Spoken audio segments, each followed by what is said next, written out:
कुंज विहरे गोपीजना Vallabh गिरिवरधारे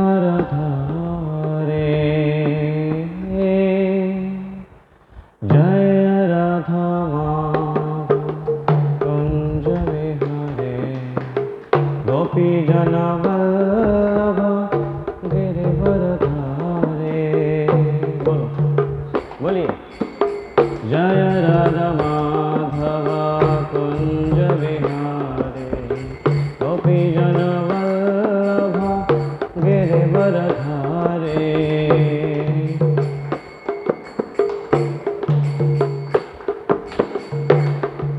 simple word है। यशोदानंदन व्रज जन रंजना। बोलिए। यशोदानंदन व्रज जन रंजना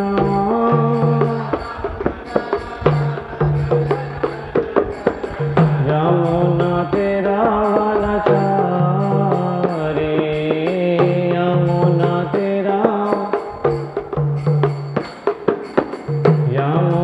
तेरा वनचारी।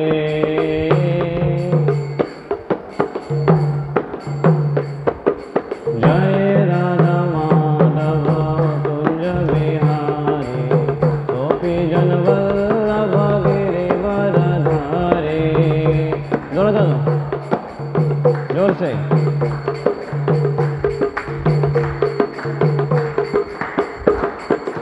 जय राधा माधव कुंज विहारी गोपीजन वल्लभ गिरिवरधारे।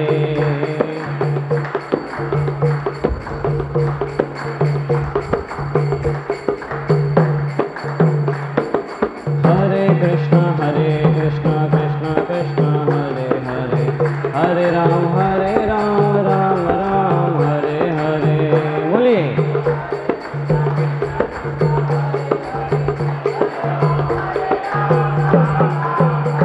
हरे कृष्ण कृष्ण कृष्ण हरे हरे हरे राम राम राम हरे हरे।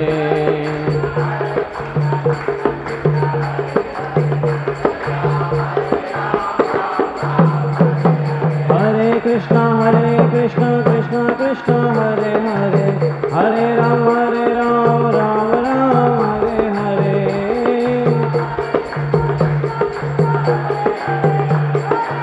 जोर से बोलिए। हरे कृष्ण कृष्ण कृष्ण हरे हरे हरे राम राम हरे हरे।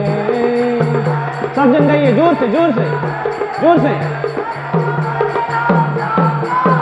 हरे कृष्ण कृष्ण हरे हरे हरे राम राम हरे हरे। सब जन गाइए। हरे कृष्ण कृष्ण हरे हरे हरे राम राम हरे हरे।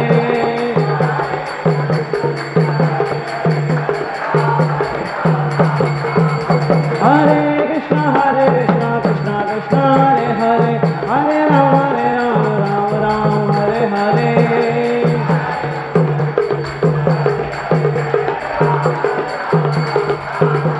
हरे कृष्ण कृष्ण हरे हरे हरे राम राम हरे हरे। हरे कृष्ण कृष्ण हरे हरे हरे राम राम हरे हरे।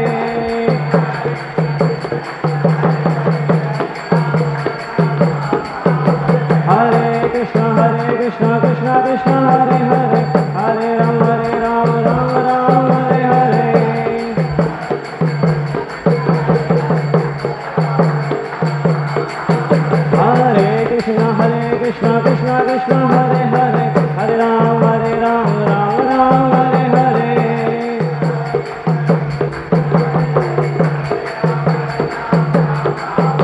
हरे कृष्ण कृष्ण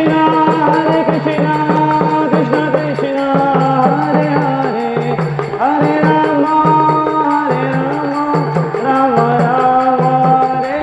राम हरे हरे।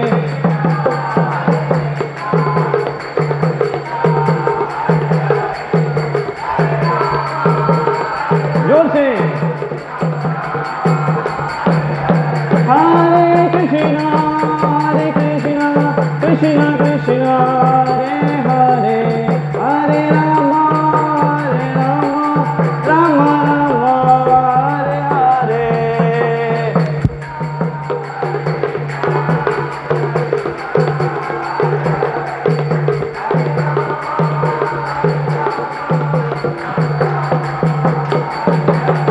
जय राधे श्याम राधे श्याम जय राधे श्याम।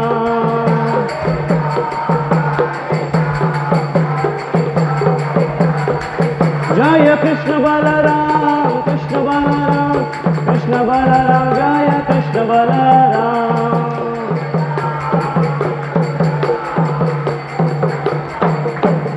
जय वृंदावन धाम जय वृंदावन धाम।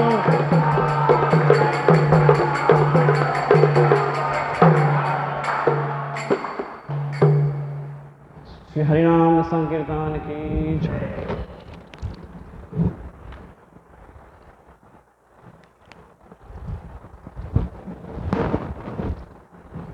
सब जन पीछे हो रही है।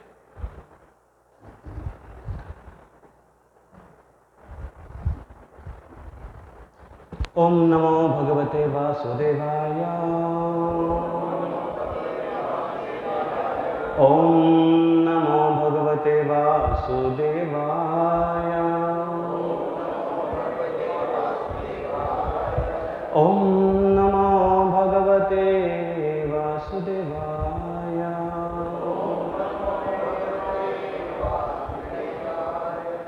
नारायणं नमस्कृत्य नरं चैव नरोत्तमं देवीं सरस्वतीं व्यासं ततो जयमुदीरये।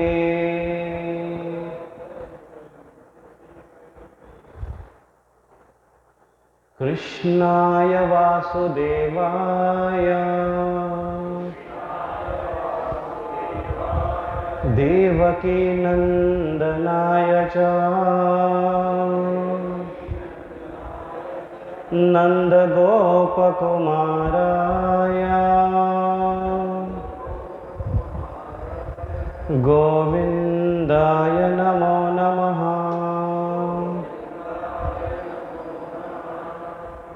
तप्त कांचन गौरांगी राधे वृंदावनेश्वरी वृषभानुसुते देवी प्रणमामि हरिप्रिये। हे कृष्ण करुणा सिंधो दीनबंधो जगत्पते गोपेश गोपिका कांत राधा कांत नमस्तुते।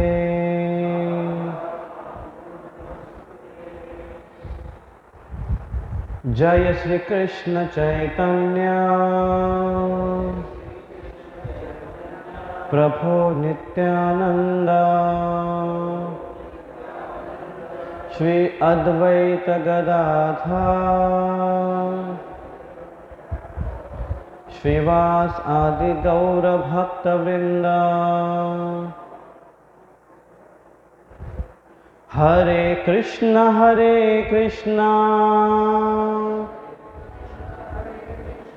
कृष्ण कृष्ण हरे हरे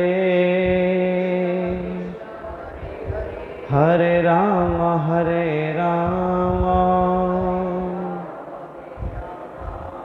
राम राम हरे हरे।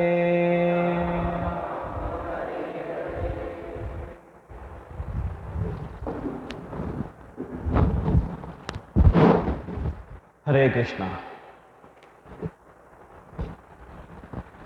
तो हम दोबारा यहाँ पर मिले और भगवान कृष्ण की लीलाओं के बारे में हम चर्चा कर रहे हैं। पहले हमने चर्चा की कि वृंदावन का मूड किस प्रकार से होता है, किस प्रकार से होना चाहिए, और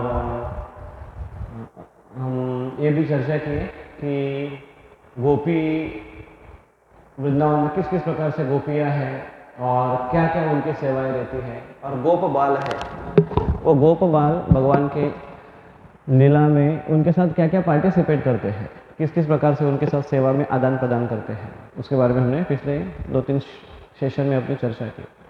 आज हमारा विषय है कि to entering in Vrindavan, the mood, हमारा मूड किस प्रकार से होना चाहिए, भाव किस प्रकार से होना चाहिए वृंदावन में।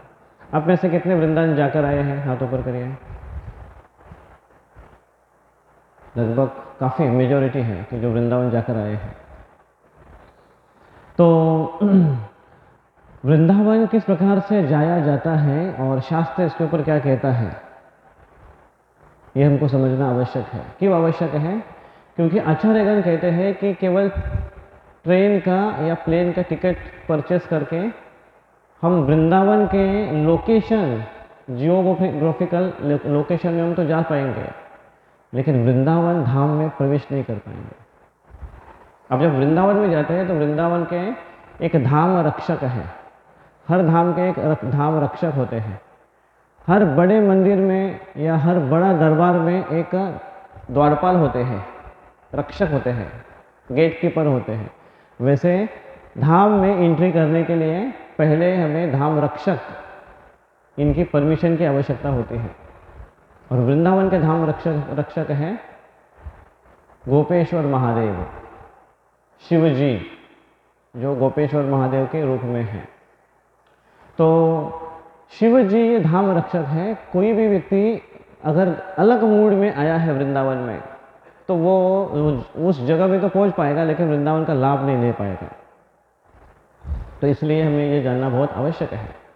वृंदावन धाम, तो वृंदावन धाम में एंट्री करने के पहले, वो मूड डेवलप करने के पहले वृंदावन धाम है क्या और कहाँ से आया है, ये हमें समझना आवश्यक है।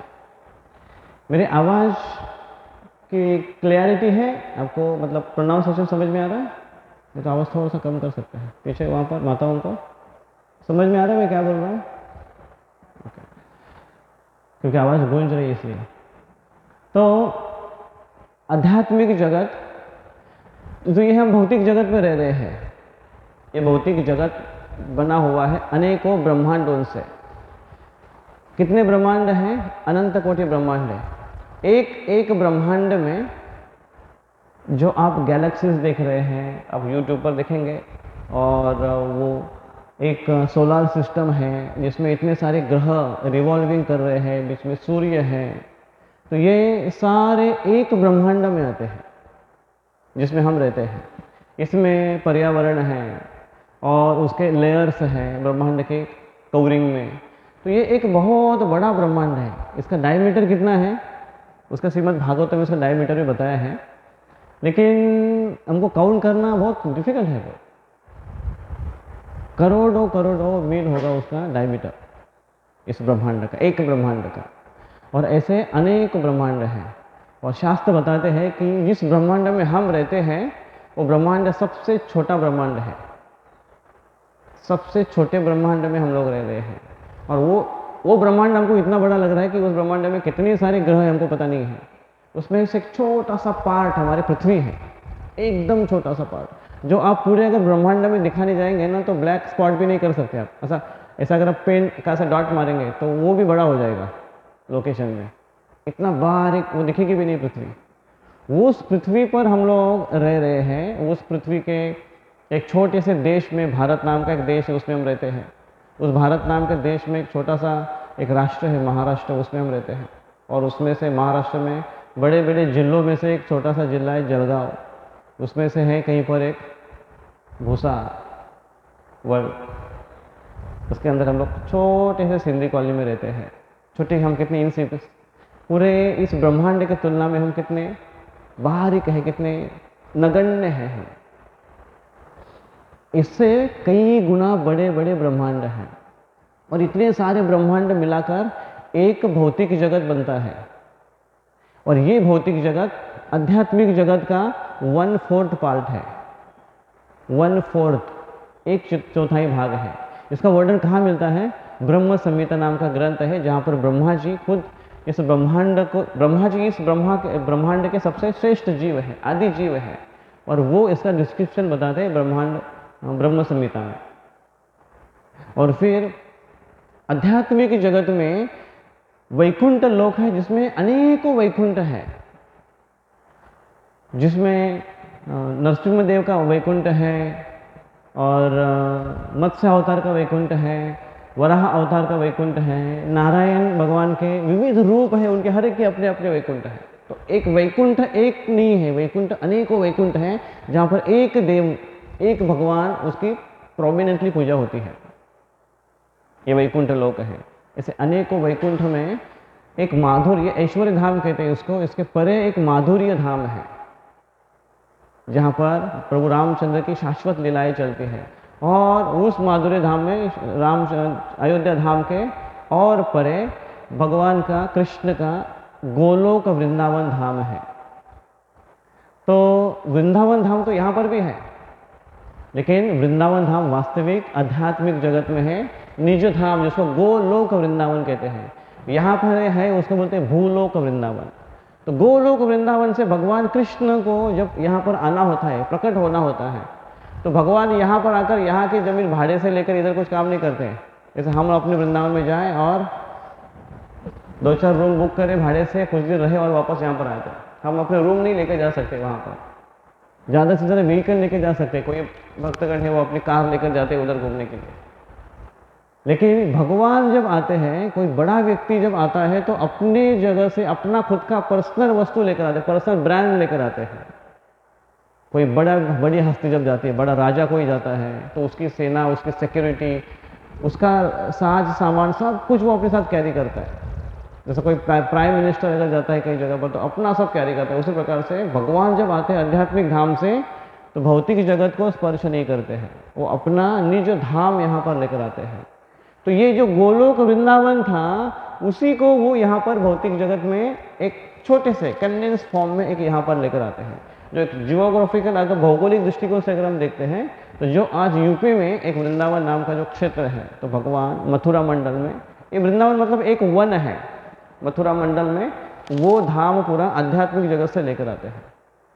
तो जब आध्यात्मिक जगत का यह धाम है भौतिक जगत में, तो इसके अंदर एंट्री करने के लिए भी आध्यात्मिक जगत के कैलकुलेशन होना आवश्यक है। जैसे अगर भारत में अमेरिका की एम्बेसी हो और उसके अंदर आपको अगर प्रवेश करना हो, तो उसके अमेरिका के जो रूल्स रेगुलेशंस है वो वहाँ पर काम करेंगे। भले ही वो भारत में है, लेकिन भारत के रूल्स के परे है।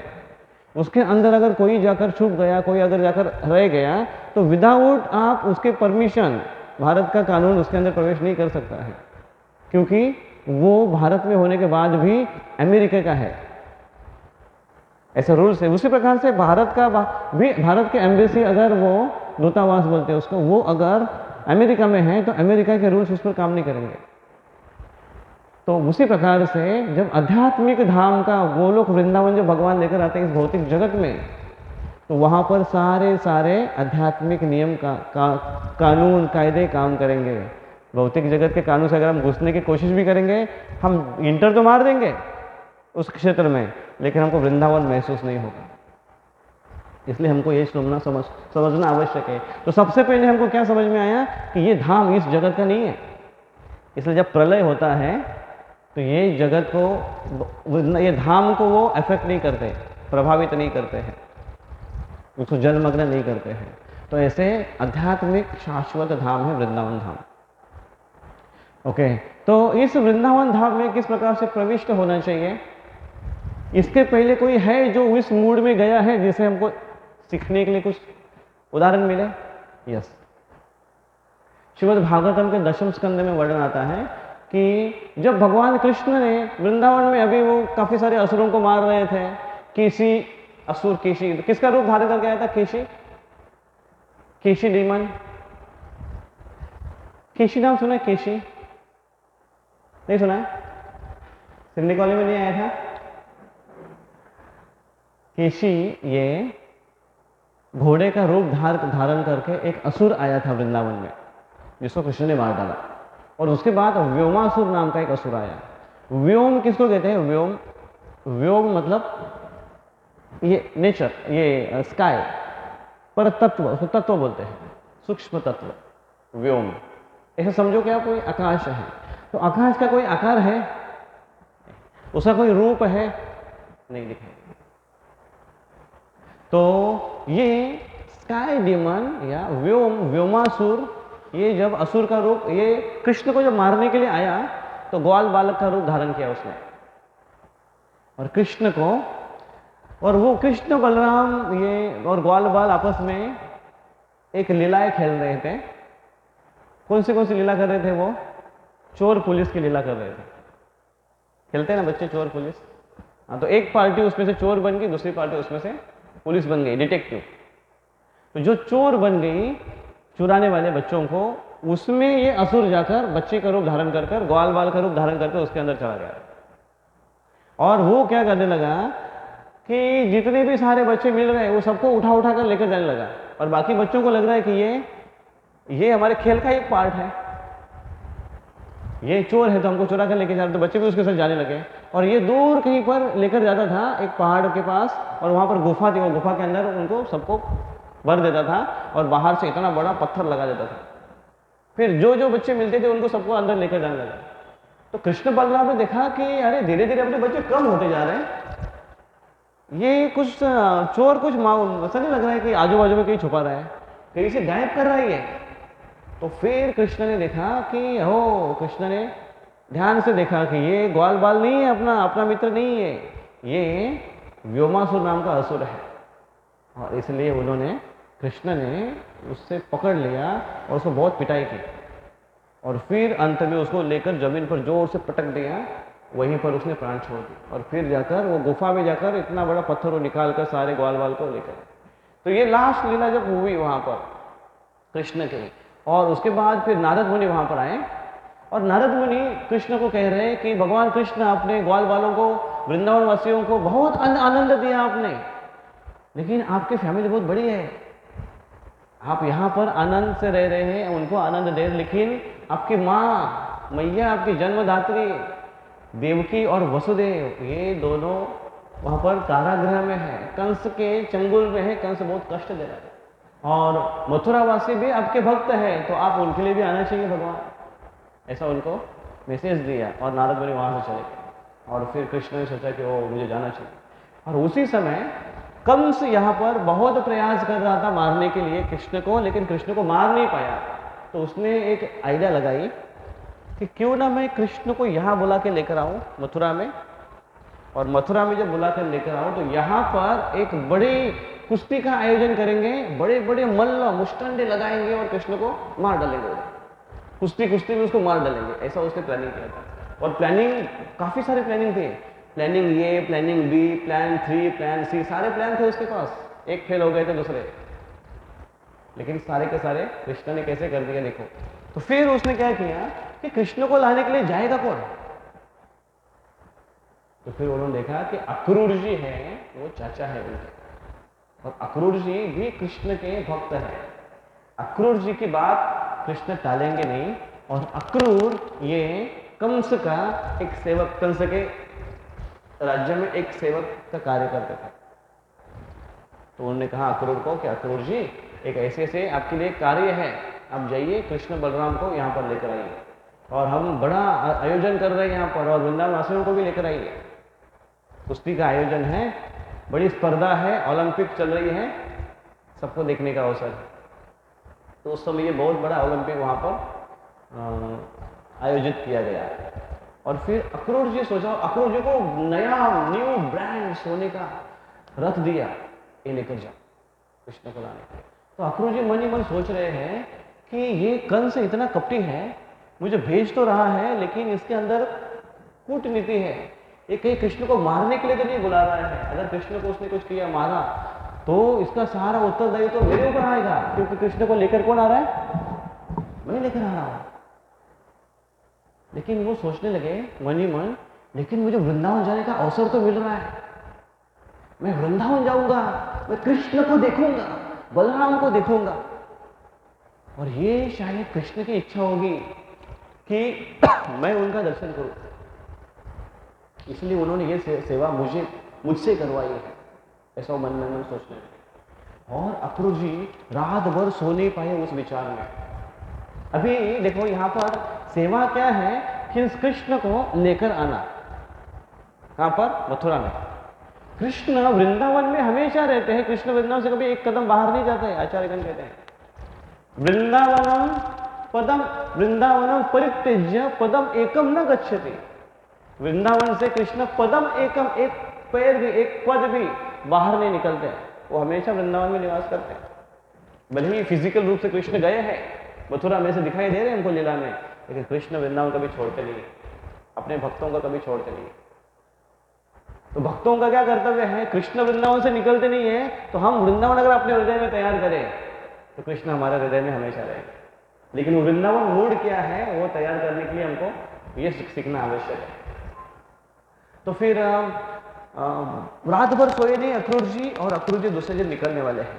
तो देखिए अभी यहाँ पर अक्रूर जी का इंटेंशन अच्छा है, उद्देश्य अच्छा है, भावना अच्छी है, लेकिन कार्य जो होने जा रहा है वो शायद क्रूर हो सकता है।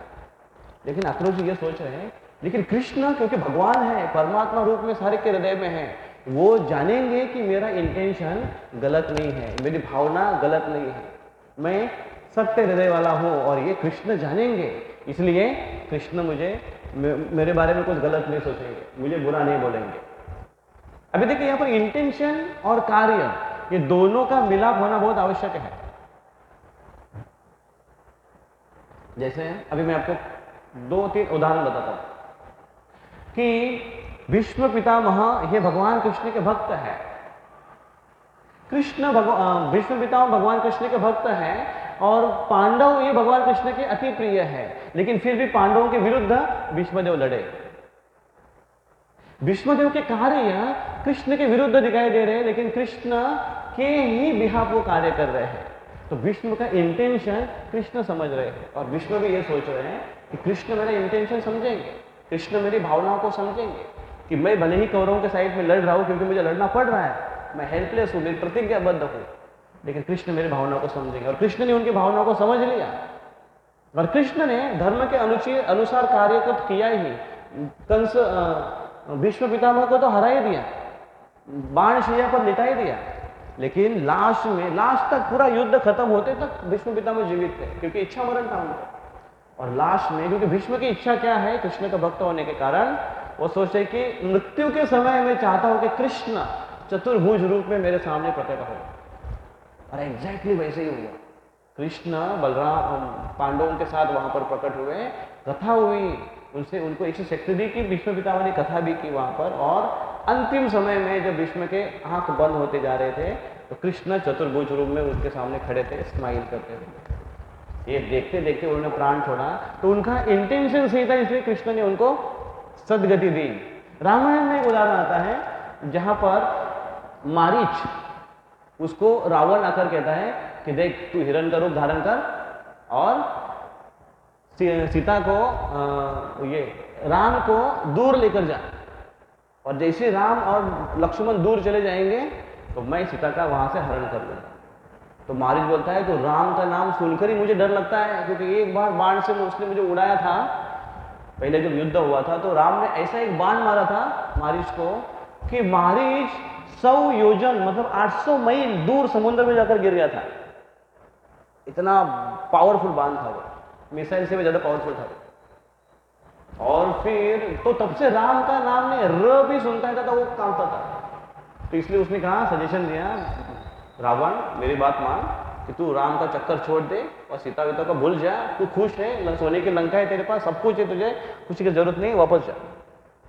तो रावण इतना गुस्सा हो गया कि वो बोलता है कि अगर तुम मेरा काम नहीं करोगे तो मैं तुम्हें अभी के अभी यही के यही तुमको मृत्युदंड दे दूंगा, तुम्हें समाप्त कर दूंगा। तो मारीच सोचने लगा कि मैं अगर वहां पर जाऊं रामचंद्र को सीता को दूर लेने के लिए, तो वहां पर भी अगर रामचंद्र के समक्ष गया तो मैं मरना ही है, मुझे पक्का मरना ही है मुझे, क्योंकि राम मुझे छोड़ेगा, राम वो तो भगवान भी है, और नहीं गया तो ये मुझे मारेगा। तो महर्षि ने क्या सोचा, ये निठल्ले निकम्मे के हाथ से मरने से तो अच्छा है कि राम के हाथ से मरे। है लॉजिकल,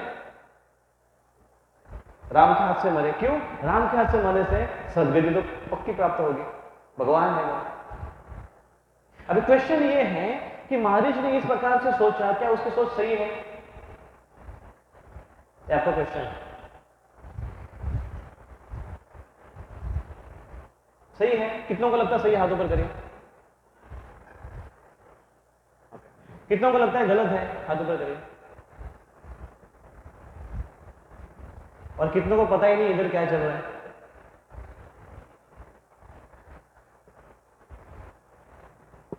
रावण, महर्षि इस प्रकार से सोच रहा है, उसकी भावना ये सही है कि राम के हाथ से मृत्यु हो तो बेहतर है, लेकिन वो कार्य रावण का कर रहा है। उसने काम रावण का किया और सीता को, राम को दूर लेकर गए और सीता का अपहरण करने में उसने मदद की। तो इंटेंशन उसका ये था कि उसका स्वार्थ है उसके अंदर, ना कि भगवान की सेवा। और इसलिए महर्षि की गति नहीं हुई, दुर्गति हुई। इसलिए ये जो इंटेंशन और एक्शन दोनों भी महत्वपूर्ण है, लेकिन जब दोनों में से एक चूज करने की बात आती है तो वहां पर इंटेंशन हमारा होना बहुत आवश्यक है। बेस्ट इंटेंशन कौन सा? इंटेंशन सेवा की प्रवृत्ति, सेवा की भावना, ना कि अपना स्वार्थ। भगवान की सेवा से अलग होकर अपना स्वार्थ अगर हम सोचेंगे तो गति नहीं होगी। तो अक्रूर जी ये मन में सोच रहे हैं जाते समय कि भगवान मुझे जानते हैं, और यहां पर क्या होने वाला है, मैं जाऊंगा तो भगवान का दर्शन मुझे मिलेगा, और कृष्ण बलराम से मैं चर्चा करूंगा, वहां से जब उनको वापस लेकर आऊंगा तो फिर, और कृष्ण भगवान होने के कारण कृष्ण कुछ भी कर सकते हैं, कृष्ण इस कंसों को मार भी सकते हैं। और तो और कृष्ण को अपने माता पिता से मिलाने का मैं कार्य करूंगा, ये बेस्ट कार्य है, ये सेवा का कार्य है। तो अक्रूर जी ने खुद के बारे में नहीं सोचा केवल। तो एक यहां पर प्रिंसिपल ये है कि वृंदावन जाते समय हमारा मूड कौन सा है, उसके अंदर सेवा के मूड है या फिर सेल्फ सेटिस्फाइंग का मूड है हमारा। वृंदावन में मोस्टली एंट्री करने के बाद ज्यादा समय हमारे पास सेल्फी में ज्यादा समय जाता है, लेकिन मोस्टली तो मैं ये कहूंगा कि वृंदावन में एंट्री करते समय हम सेल्फ फ्री होना चाहिए। बोलते क्या बात है? Selfie, not selfie, cell free. ये जो मोबाइल सेल होता है ना, इसको सेल बोलते हैं, मोबाइल सेल। सेल फ्री होना चाहिए, नहीं तो मोस्टली हमारा टाइम उसमें जाएगा। और आप में से जिन्होंने हाथ किया ऊपर कि वृंदावन जाकर आए हैं, तो आप में से बहुत लोगों ने फोटो खींचे होंगे, बहुत सारे, है कि नहीं? सेल्फी बहुत सारे लिए होंगे, गार्डन में कहीं कहीं पर घूमे होंगे। इसके पहले वृंदावन के पहले मथुरा, इसके पहले जगन्नाथपुरी गए होंगे, द्वारका गए होंगे, वहां पर बहुत सारे फोटो खींचे होंगे। सोचिए आप पिछले 5 साल आप कहीं पर तीर्थ स्थान पर गए थे घूमने के लिए, उसके फोटो कहाँ है? अभी है आपके पास? है? नहीं है। तो आज इस बार खींचे हुए फोटो कहाँ रहने वाले हैं? रहने वाला है केवल एक्सपीरियंस, और ज्यादा से ज्यादा यूट्यूब पर और फेसबुक पर और इंस्टाग्राम पर लाइव पर चला जाएगा। वो एक रहने वाला है हमारा एक्सपीरियंस, किस मूड को, किस भाव को हम महसूस करते हैं उस वातावरण में, वो अनुभव हमारे रहने वाले हैं, उसके ऊपर हमको फोकस करना आवश्यक है। और ये इसी मूड को धारण करते हुए अक्रूर जी रात भर सोए, दूसरे दिन सुंदर सा रथ ब्रांड न्यू सोने का उसको लेकर चल दिए। रास्ते में जाते समय वो कृष्ण के लीलाओं का स्मरण कर रहे हैं, क्योंकि सारी न्यूज मथुरा में पता चल रही थी ना, कौन से असुर को आज मारा, इसके पहले कौन से असुर को मारा, ये सारे न्यूज को सब लोग सुन रहे थे। तो उसका वो स्मरण कर लेंगे कि किस प्रकार से कृष्ण ने उस असुर का वध किया, कृष्ण ने किस प्रकार से गोपियों के साथ लीलाएं की, कृष्ण ने किस प्रकार से बचपन में माखन मिष्टी कैसे चुराया करते थे, इसको वो ध्यान करते थे। और ध्यान करते करते करते करते करते करते वृंदावन जा रहे थे। उसमें ऐसा होता था कि जब वो वृंदावन को और कृष्ण को स्मरण कर रहे थे, तो स्मरण करते करते उनके आंखों से आंसू आते थे, रुदन होता था, हृदय गदगदित होता था। और जब ऐसे होता था तो आंखों में आंसू आने के कारण ठीक से दिखता नहीं सामने, धुंधला हो जाता है। और इसी मूड में वो रथ को हाँकते थे, रथ में बैठ जाते थे और वो घोड़े रथ और कई दिशा में लेके जाते थे। ऐसे यहाँ जाए वहां जाए ऐसे करते करते, इसलिए भागवतम में वर्णन है कि वो सवेरे सवेरे निकले वृंदावन जाने के लिए, मथुरा जाने के लिए, वृंदावन जाने के लिए। मथुरा से वृंदावन कितना घंटे का सफर है? आज आप अगर उधर बैठोगे आधा पौना घंटा में पहुंच जाओगे। अगर रथ में अगर निकल गए, घोड़े टांगे में निकल गए तो कितना घंटा लगे? 1-2 घंटा पकड़ो जाते जाते। सवेरे निकले हुए अक्रूर जी शाम को पहुंचते हैं वृंदावन। दिन भर कहां घूम रहे हैं? दिन भर एक्सटेसी में है वो, उसको बोलते हैं एक्सटेसी, भाव विभोरता में है वो। और ऐसे घूमते घूमते घूमते काफी बार रास्ता गलती से जा रहे, फिर से दोबारा सही रास्ते पर आ रहे, ऐसे करते करते वो रमन रेती नाम के स्थान पर आए। आप जानते हैं रमन रेती कौन सा स्थान है, कौन सी जगह पर है? वृंदावन का रमन रेती जानते हैं ना? रमन रेती मतलब ऐसे रेत पर कृष्णा ग्वाल बालों के साथ रमण किए, उसको बोलते हैं रमन रेती। रमन मतलब खेले कूदे, कुश्ती खेले, बहुत मजा की उन्होंने, ऐसा स्थान है। और वहां की रेती अगर आप देखोगे रमन रेती की, अभी एक रमन रेती एक जगह प्रिजर्व की उन्होंने, जहां पर एकदम सॉफ्ट ऐसे रेती है, बालू है, लेकिन वो सब जगह उतनी पूरी एरिया में वैसी थी। जब अक्रूर जी वहां पर आए तो उन्होंने देखा कि कृष्ण के चरणों के चिन्ह वहां पर लगे हुए, फुटप्रिंट्स। और कृष्ण के चरणों के बारे में एक विशेषता है। क्या विशेषता है पता है? कि कृष्ण के चरणों में है नीचे उनके कुछ निशान है, मार्क्स है, शुभ चिन्ह है। अंकुश, वज्र, पताका, शंख, चक्र, गदा, पद्म, ऐसे विविध शुभ लक्षण हैं। अगर आप बाद में गूगल में डालकर देखेंगे कृष्णाज लोटस फीट, तो आपको वहां पर उसके फुटप्रिंट दिखेंगे, उसके ऊपर चिन्ह, वो रेडीमेड पहले से ही उनके अंदर मार्क है वो शुभ चिन्ह। कृष्ण के हाथ पर भी, पाम पर भी और सोल नीचे पर भी। तो जब वो वैसे जा रहे थे तो उन्होंने जब ये फुटप्रिंट्स को देखा कृष्ण और बलराम के, तो बलराम के भी है, तो तुरंत रथ से नीचे उतर गए और प्रणाम करने लगे उस लोटस फीट, उस फुटप्रिंट्स को। और प्रणाम कर कर वो मिट्टी है, वो मिट्टी अपने शरीर को लगाने लगे और उसमें लोटांगन करने लगे, रोलिंग करने लगे कि ये इस मिट्टी का भाग्य देखो कि कृष्ण ने इसको स्पर्श किया है। और रोलिंग करते करते करते करते इतना भाव विभोर हो गए कि उसमें कितना समय चला गया उनको पता ही नहीं चला। और कृष्ण तो इसलिए कहते हैं कि वृंदावन में अगर कृपा है कहीं पर तो वो उसके रज में है। अगर वृंदावन में जाकर उसके रज अगर आपने उसका स्पर्श नहीं किया, उसके अगर माथा नहीं टेका, धूल में अगर नहीं बैठे, तो वृंदावन में प्रवेश नहीं किया। उसके रज में हमको स्पर्श करना चाहिए, लोटांगन करना चाहिए, उस रज को माथे पर लगाना चाहिए, शरीर पर। इसलिए वहां के देखो, आप कुछ साधु देखेंगे ना तो यमुना में स्नान करेंगे, यमुना की मिट्टी लेंगे, उसी का तिलक बनाएंगे। देखिए आपने काला काला दिखता है आपको, हाँ, वो जानते हैं इसके महिमा को, वृंदावन के रज। तो उसमें वो लौटने लगे और फिर भाव विभोर होकर फिर उसने जब होश में आ गए तो फिर उठे, फिर रथ पर आकर बैठे और कृष्ण का स्मरण करते करते करते करते वो वापस चले गए इनके घर पर, जहाँ पर कृष्ण, बलराम और उनके माता पिता के साथ। तो देखिए यहाँ पर अभी एक प्रसंग बहुत महत्वपूर्ण है। चैतन्य महाप्रभु जब वृंदावन आ रहे थे तो वो किस प्रकार से आ रहे थे? चैतन्य महाप्रभु ये 500 वर्ष पूर्व लगभग प्रकट हुए, भगवान कृष्ण के अवतार, लेकिन भक्त के रूप में आए।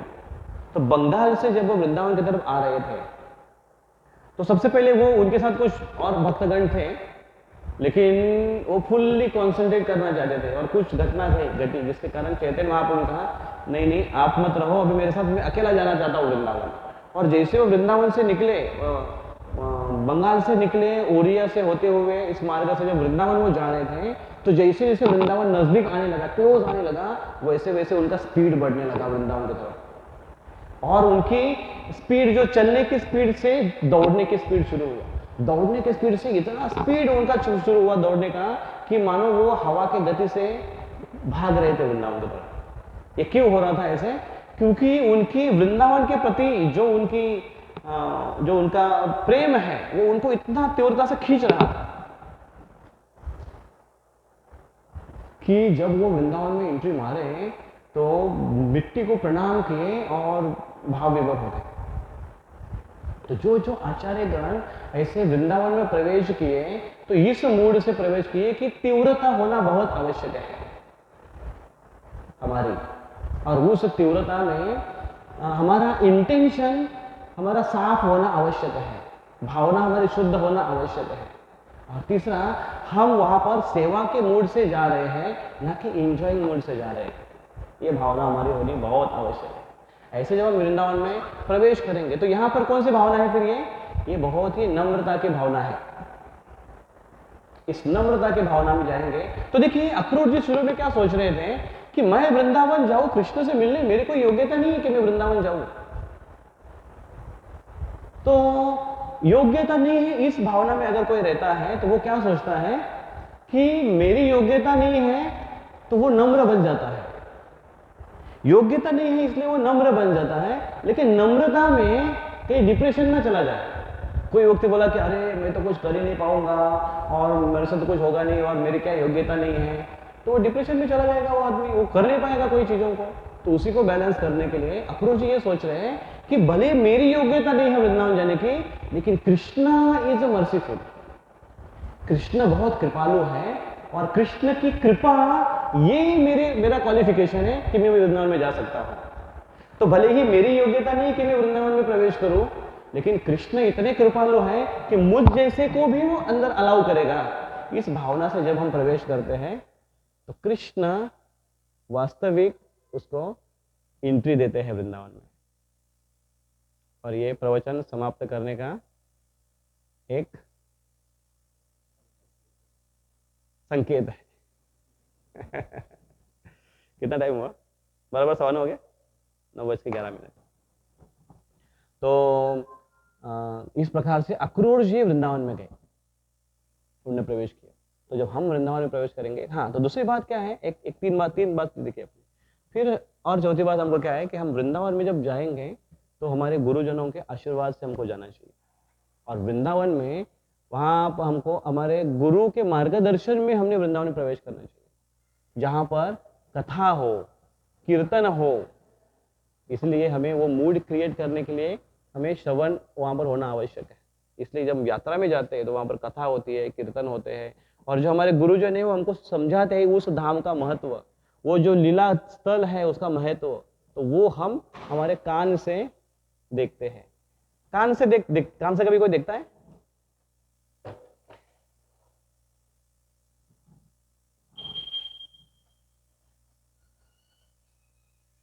कान से कभी कोई देखता है? कान से कोई देखता है?